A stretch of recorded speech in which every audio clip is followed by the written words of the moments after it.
എല്ലാവർക്കും എൻ്റെ വിനീതമായ സ്നേഹവന്ദനം.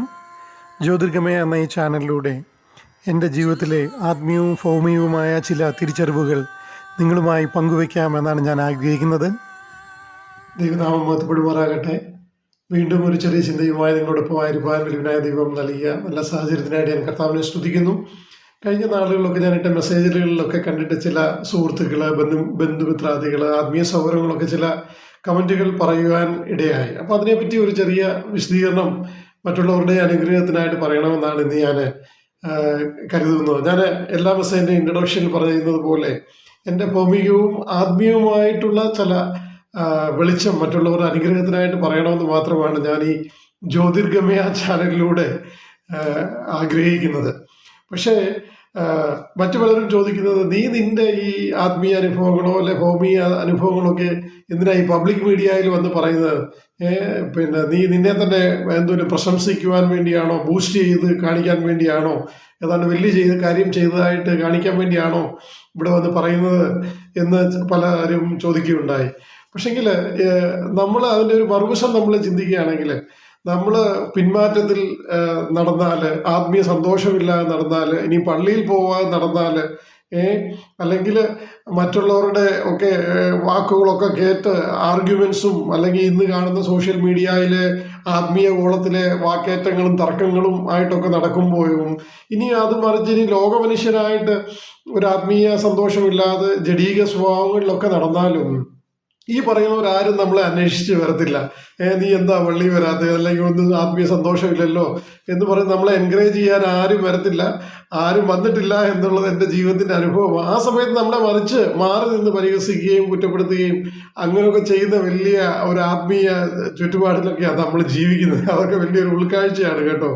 അപ്പോൾ അതിന് മറിച്ച് വേണമെങ്കിൽ നമുക്ക് ഈ തെറ്റായിട്ടുള്ള അനുഭവങ്ങളിൽ പോകുന്ന സമയത്ത് നമ്മളെ ഉത്സാഹിപ്പിക്കാനും വേണമെങ്കിൽ, നമ്മളെപ്പോഴും പറഞ്ഞതിൻ്റെ കൂട്ട് വേണമെങ്കിൽ പിന്നെ ലിക്വർ പാർട്ടിക്ക് വിളിക്കാനും അങ്ങനെയൊക്കെയുള്ള വിഷയങ്ങളിലൊക്കെ കൊണ്ടുപോകാൻ ഒത്തിരി പേരുണ്ടാവും കേട്ടോ. ലോകത്തിലേക്ക് കൊണ്ടുപോകാനും ഒത്തിരി പേര് താല്പര്യത്തോടെ വരും. നമുക്ക് അതവിടെ നിർത്തിയിട്ട് ഈ ആത്മീയ ഇതിലേക്ക് വരുമ്പോൾ നമുക്കറിയാം, നമ്മുടെ സഭകളിലും ആത്മീയ ജീവിതത്തിലൊക്കെ രണ്ട് രീതിയിലുള്ള സാക്ഷ്യം പറയുന്നത് ഒക്കെ നമുക്കറിയാം. ഒന്ന്, ആൾക്കാർ എനിക്ക് ഭൗമികമായിട്ടുള്ള അനുഗ്രഹങ്ങളൊക്കെ കിട്ടി, ലോറി കിട്ടി, കാർ കിട്ടി, ജോലി കിട്ടി, UK പോയി, കാനഡയിൽ പോയി, രോഗം മാറി, അല്ല മരണത്തിൽ നിന്ന് വിടിവിച്ചു, ഇങ്ങനെയൊക്കെയുള്ള ഒരുപാട് ഭൗമികമായിട്ടുള്ള കാര്യങ്ങൾ പറയും.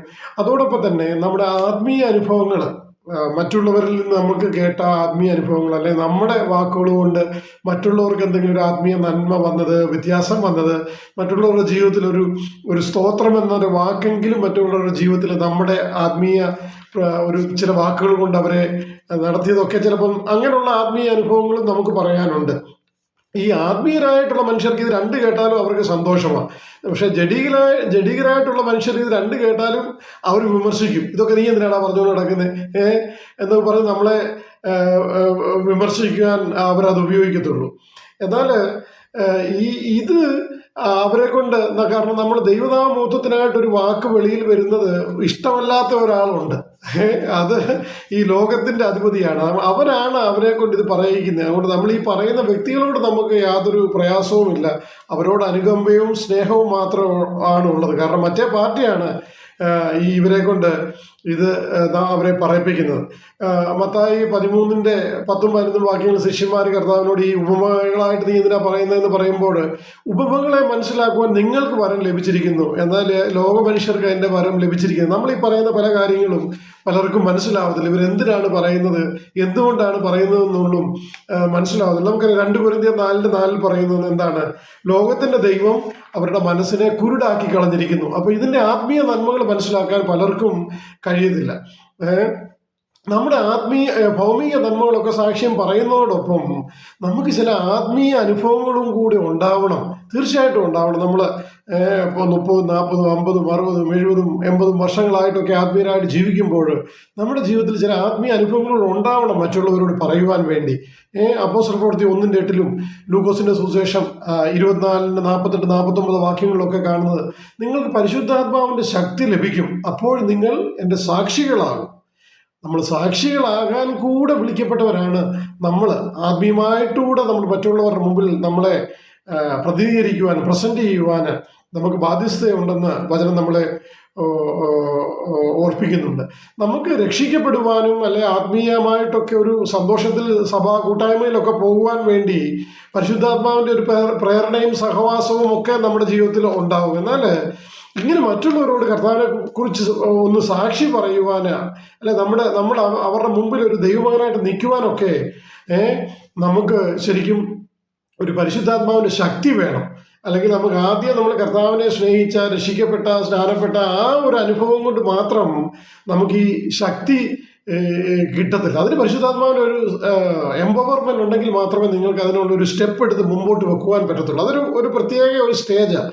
നിങ്ങൾ ഒരു ചുവടെടുത്ത് മുമ്പോട്ട് വെച്ചെങ്കിൽ മാത്രമേ നിങ്ങൾക്ക് അതിലേക്ക് വരുവാൻ കഴിയൂ. അല്ലാതെ നമ്മൾ വിചാരിക്കും നമ്മൾ ഈ സോഷ്യൽ മീഡിയയിൽ ആത്മീയ കാര്യങ്ങൾ, സഭയാ വിഷയങ്ങൾ, അഭിപ്രായ വ്യത്യാസങ്ങൾ, പിന്നെ ബൈബിളിലെ പല ചർച്ചകൾ, ഇങ്ങനെയൊക്കെയുള്ള ഒരുപാട് കാര്യങ്ങളിൽ ഏർപ്പെടുന്ന ഒരുപാട് ആത്മീയ സൗകര്യങ്ങളുണ്ട്. പക്ഷെ അതിനൊന്നും ഈ പരിശുദ്ധാത്മാവിൻ്റെ ശക്തി വേണ്ട കേട്ടോ.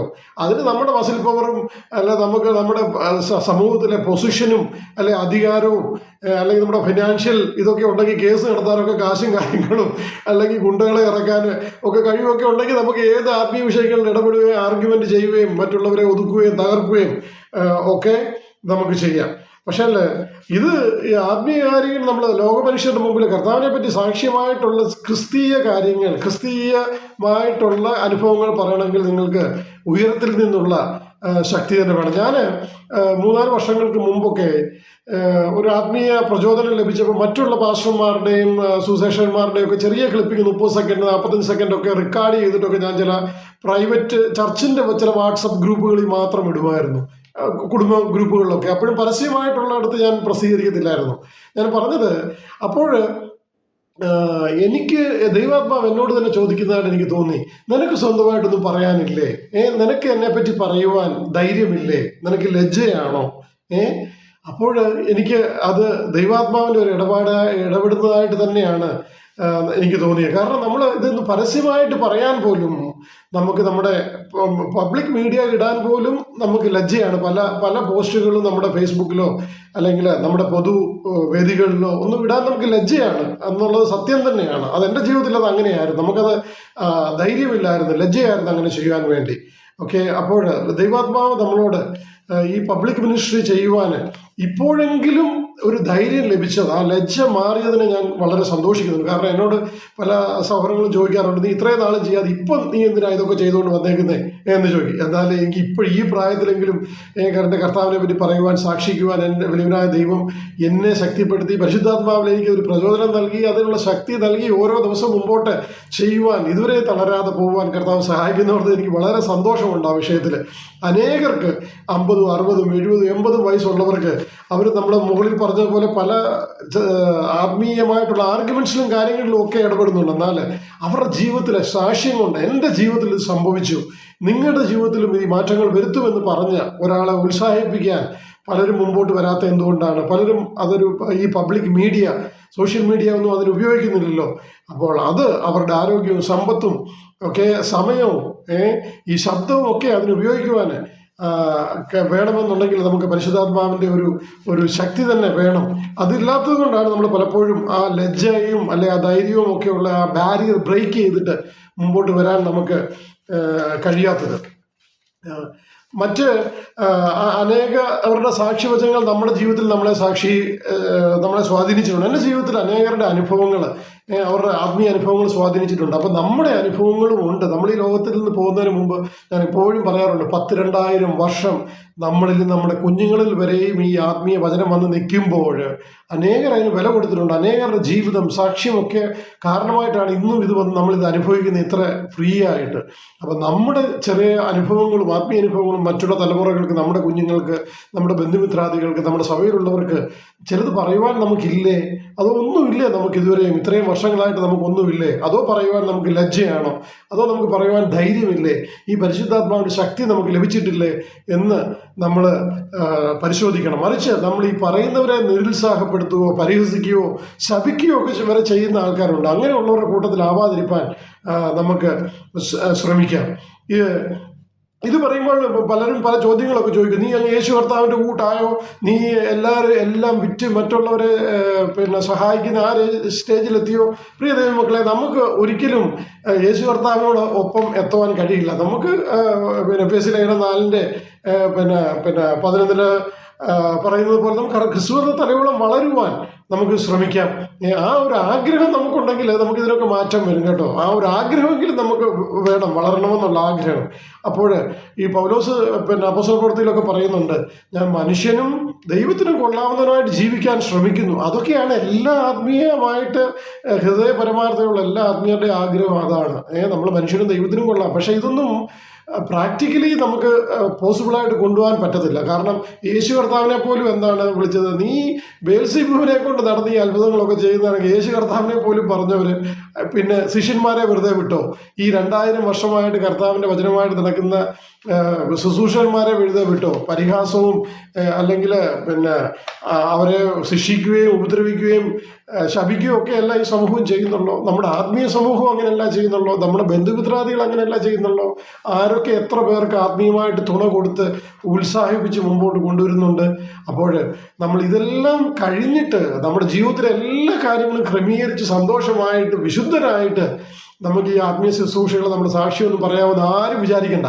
അപ്പോഴത്തേക്ക് നമ്മുടെ ജീവിതം അവസാനിച്ചിരിക്കും, അതിന് യാതൊരു സംശയവുമില്ല. നമ്മുടെ ജീവിതം അവസാനിക്കുന്നതിന് വരെ നമ്മുടെ ജീവിതത്തിൽ ഈ കുറവുകളും പോരായ്മകളും ഒക്കെ ഉണ്ട്. മറ്റുള്ളവർ നമ്മളെ കുറവുകളൊക്കെ പറഞ്ഞുകൊണ്ടിരിക്കും. നമ്മുടെ ജീവിതത്തിൽ കുറവുകളും ഉണ്ടാകും. കാരണം പൂർണ്ണ വിശുദ്ധനായിട്ട് ആർക്കും ഈ ലോകത്തിൽ ജീവിക്കാൻ പറ്റത്തില്ല എന്നുള്ളതും നമ്മൾ മനസ്സിലാക്കണം. അതേസമയം തന്നെ അതിനോട് ചേർത്ത് പറയുന്നത് നമ്മൾ ആ വിശുദ്ധിയിൽ ജീവിപ്പാനും കർത്താവിനോടൊപ്പം വളരുവാനും ആണ് നമ്മൾ ശ്രമിക്കേണ്ടത് എന്നുള്ളതും നമ്മൾ മറന്നു പോകരുത്. അപ്പം നമ്മൾ ഇങ്ങനെയുള്ള മനുഷ്യരുടെ ഇടയിലാണ് നമ്മൾ ജീവിക്കുന്നത് എന്ന് നമ്മൾ അറിഞ്ഞിരിക്കണം. നമ്മൾ ഗലാത്യ ലേഖനം 1:10 പറയുന്നത് പോലെ, ഞാൻ മനുഷ്യരെയോ അതോ ദൈവത്തിനെയോ ആണോ പ്രസാദിപ്പിക്കാൻ നോക്കേണ്ടി? ഈ പറയുന്ന ചുറ്റുപാടുള്ള മനുഷ്യരെയൊക്കെ പ്രസാദിപ്പിക്കാൻ നോക്കിക്കഴിഞ്ഞാൽ നമുക്ക് ഇതെല്ലാം കഴിഞ്ഞിട്ട് നമുക്ക് ആത്മീയമായിട്ട് ഒരു ശുശ്രൂഷയിൽ ഏർപ്പെടുവാനും കർത്താവിൻ്റെ സാക്ഷിയായിട്ട് നിൽപ്പാനും ആയുസ് ഉണ്ടാവത്തില്ല എന്നുള്ളത് ഒരു സത്യമാണ്. യോഹന്നാന്റെ സുവിശേഷം 7:18 പറയുന്നത് എന്താണ്? നമ്മൾ ദൈവത്തിൻ്റെ മഹത്വത്തിനായിട്ടാണ് നമ്മുടെ സാക്ഷ്യമോ നമ്മുടെ വാക്കുകളോ ചെയ്യുന്നെങ്കിൽ അവനിൽ സത്യമുണ്ടാകും കേട്ടോ. നിങ്ങൾ വിചാരിക്കേണ്ട നമ്മൾ ചിലരെ കുറ്റം വിധിക്കുമ്പോൾ നമ്മൾ വിചാരിക്കേണ്ട ഇവൻ സ്വന്തം മഹത്വത്തിനായിട്ടാണ് പറയുന്നത്. ഇവൻ ദൈവത്തിൻ്റെ മഹത്വത്തിനായിട്ടാണ് നമ്മുടെ മനസാക്ഷിയിൽ, അല്ലെങ്കിൽ ഞാനൊരു വാക്ക് പറയുമ്പോൾ എൻ്റെ മനസാക്ഷിയിൽ ദൈവത്തിൻ്റെ മഹത്വത്തിനായിട്ടാണ് പറയുന്നുണ്ടെങ്കിൽ നമുക്ക് ദൈവത്തിന് മുമ്പിൽ സത്യമുണ്ട്. അത് തന്നെയാണ് യോഹന്നാന്റെ ലേഖനത്തിൽ 3:20-21 പറയുന്നുണ്ടല്ലോ, പ്രിയമുള്ളവരെ, ഹൃദയം നമ്മളെ കുറ്റം വിധിക്കുന്നില്ലെങ്കിൽ നമുക്ക് ദൈവത്തോട് പ്രാഗൽഭ്യമുണ്ട്. നമ്മുടെ മനസാക്ഷി നമ്മളെ കുറ്റം വിധിക്കുന്നില്ലെന്നുണ്ടല്ലോ നമുക്ക് ദൈവത്തിന് മുമ്പാകെ അവൻ്റെ ന്യായാസനത്തിന് മുമ്പാകെ നിൽക്കാൻ കഴിയും. 4:17 ഇതേ വാക്യത്തിൻ്റെ അർത്ഥം സെയിം റിപ്പീറ്റ് ചെയ്യുന്നുണ്ട്. അപ്പോൾ 1 കൊരിന്ത്യർ 1:31 നമുക്ക് കാണുവാൻ കഴിയും, കർത്താവിൻ്റെ സാക്ഷികളായിട്ട് നമുക്ക് പ്രശംസിക്കാം. അല്ല നമ്മുടെ എന്തെങ്കിലും പ്രശംസയ്ക്ക് വേണ്ടിയല്ല പ്രിയ ദൈവമക്കളെ നമ്മൾ ഈ ശുശ്രൂഷ ചെയ്യുന്നത്. കർത്താവിൻ്റെ സാക്ഷികളായിട്ട് നമുക്ക് പ്രശംസിക്കാം. ഈ ലോകത്തിൻ്റെ അംഗീകാരമോ നല്ല വാക്കുകളോ അവരുടെ പ്രശംസയോ ഒന്നും നമ്മൾ ഈ സാക്ഷ്യം പറയുന്നതിന് വേണ്ടി നമുക്ക് വേണ്ട. അവരുടെ ശാപവും പരിഹാസവും ഒക്കെ തന്നെ നമ്മുടെ ചുറ്റും കാണത്തുള്ളൂ.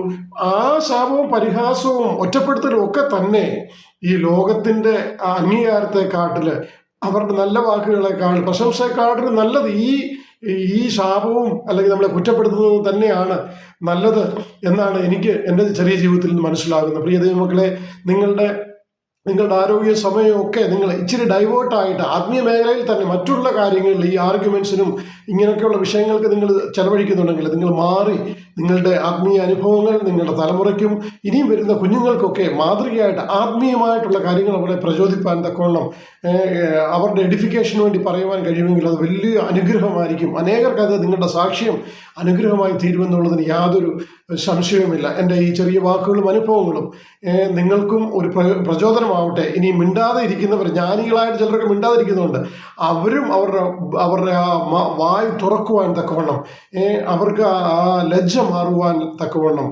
പരിശുദ്ധാത്മാവിൻ്റെ ശക്തി ലഭിച്ചിട്ട് ആ ധൈര്യത്തോടെ മുമ്പോട്ട് പോകാൻ തക്കവണ്ണം എൻ്റെ ഈ വാക്കുകൾ നിങ്ങളെ സഹായിക്കട്ടെ എന്ന് ആത്മാർത്ഥമായിട്ട് ആഗ്രഹിച്ചും പ്രാർത്ഥിച്ചുകൊണ്ടും വിമർശിക്കുന്നവർക്കും സപ്പോർട്ട് ചെയ്യുന്നവർക്കും ഷെയർ ചെയ്യുന്നവർക്കും എല്ലാവർക്കും യേശു കർത്താവിൻ്റെ നാമത്തിൽ നന്ദി പറഞ്ഞുകൊണ്ട് എൻ്റെ വാക്കുകൾ നിർത്തുന്നു. കർത്താവിൻ്റെ പേര് നാമം മാത്രം വാഴ്ത്തപ്പെടുമാറാകട്ടെ.